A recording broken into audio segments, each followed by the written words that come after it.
fact that we all hate doing is carrying our textbooks.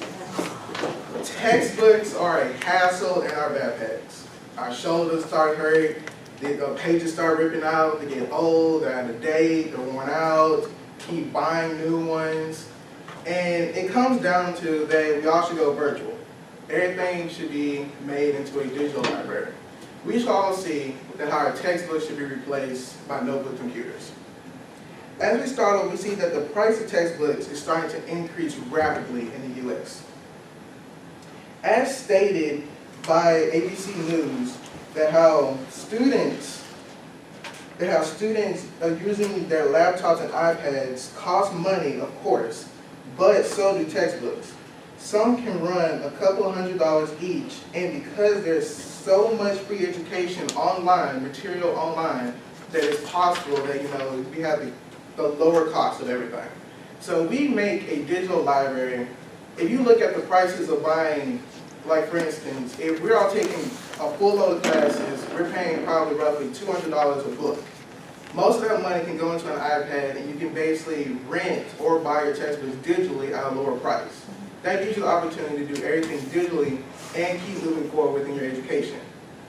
As we see that how most of our, if we do everything digital, have a digital library made, we see that how it can help improve our, us learn and also keep us motivated to understand the material faster. There's a school in New York City that is the first school that started a digital library.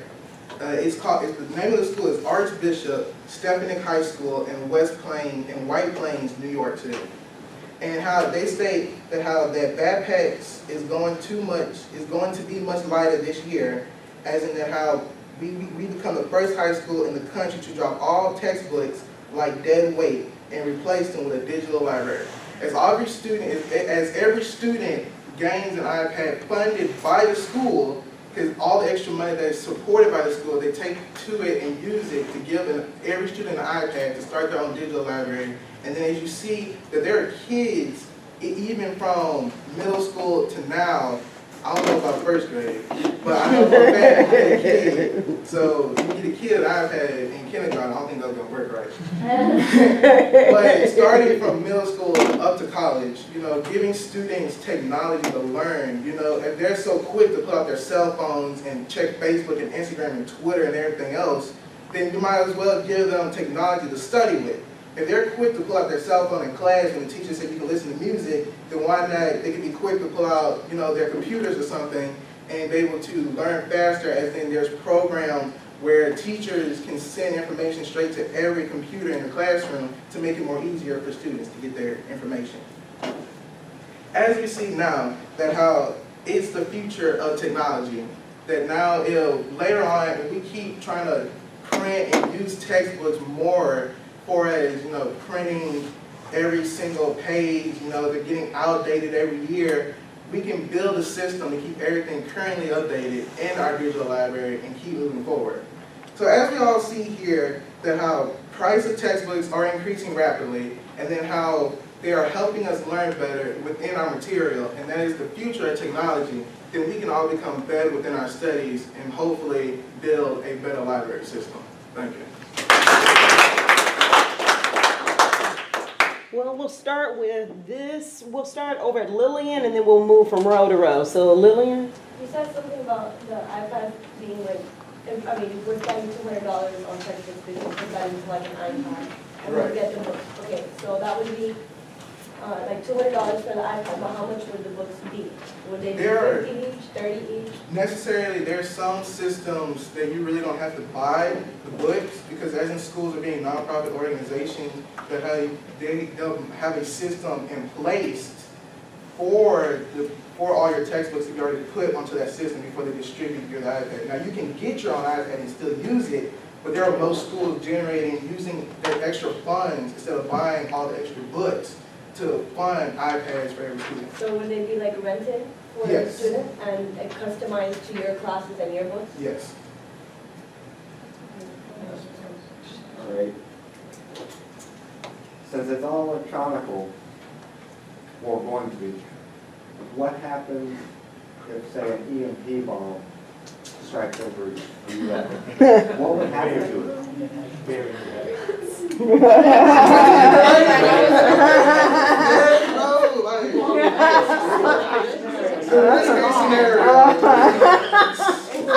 might as well pull up a bus somewhere. But that wouldn't work because all the books would be destroyed too as well. So, I don't know how that would work. I am so sorry, Alex, that was hilarious.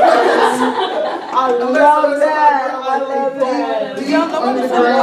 We'll go to Natasha. Okay, Timothy.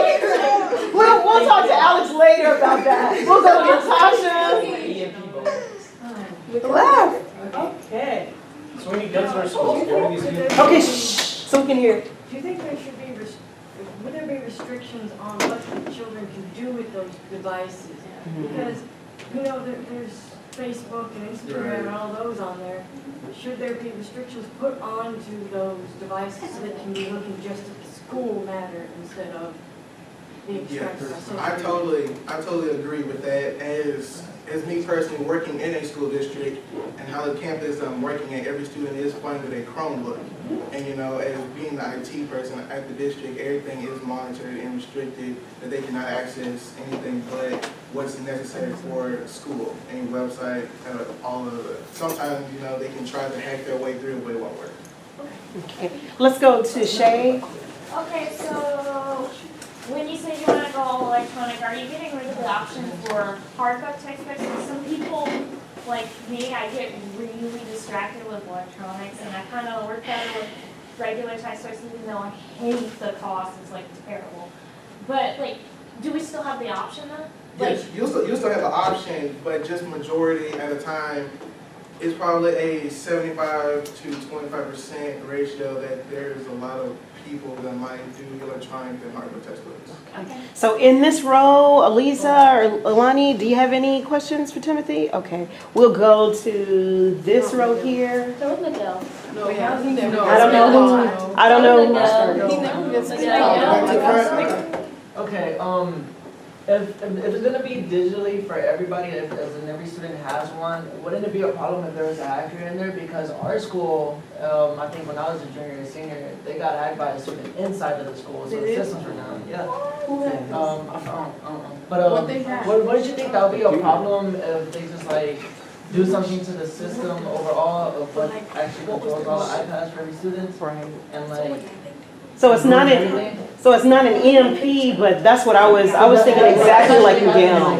Yeah, probably. Like if somebody can get hacked, I'm pretty sure a school can. Right. Yes. No, it just come by their security standards. You have to have somebody monitoring 24/7. You know, kids are very intelligent now. That it takes them no time to hack into something. But you just have to be able to work through it, clean out the system, and start fresh and new, and then find out where the main hack system's coming and just destroy it.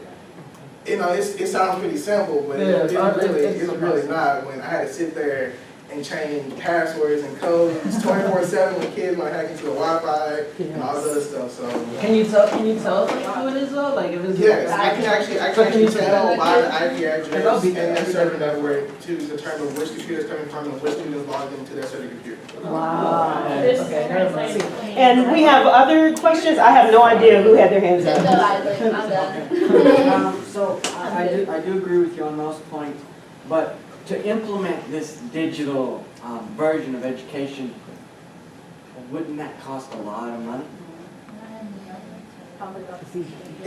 I'd say probably to the same, but not really. It's like the ratio drops because now we're spending a lot of money to keep all our books updated.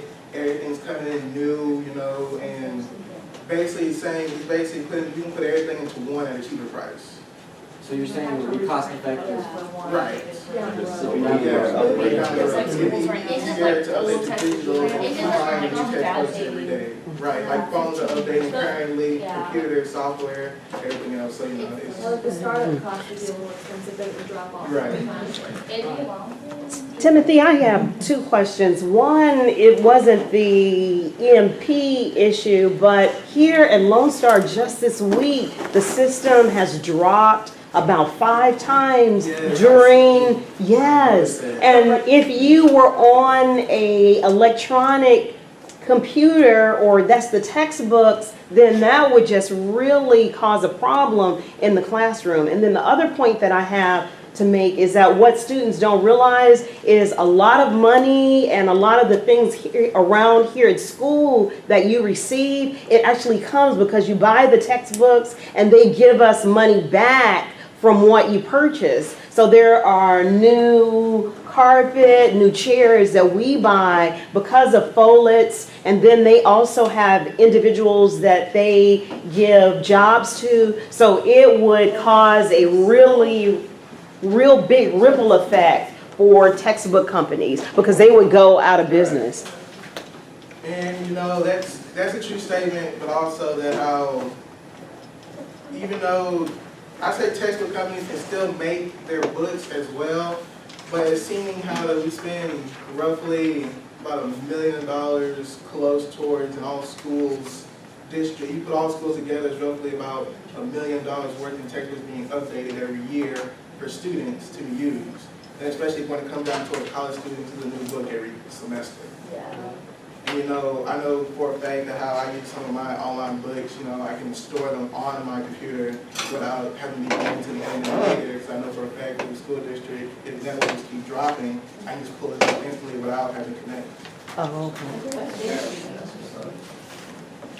Hey, thank you so much. Do you have another question? I was going to comment, there are some majors that require paper textbooks. So there are going to be manuals and things that bookstores are still going to Right, be able to sell. So I think it would balance out. Yeah, I agree with that. Especially when it comes down to your majors. Yeah. Everything makes you have to be paper. Because you know you have to make sure Yeah, you're lost. So I know for me, going into my major, I got just finished taking one of my programming classes. It gets pretty lost when trying to get everything online. And Lisa and Alana, do me a favor and start picking up How to make it 3D, or like that we interact with, I'm a music student, and we have things that we interact with, and things that are on the page. So in a lot of cases, I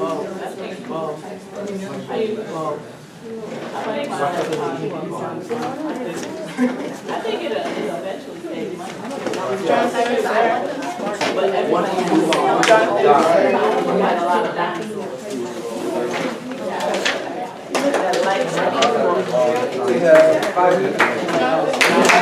Thank you so much, Timothy.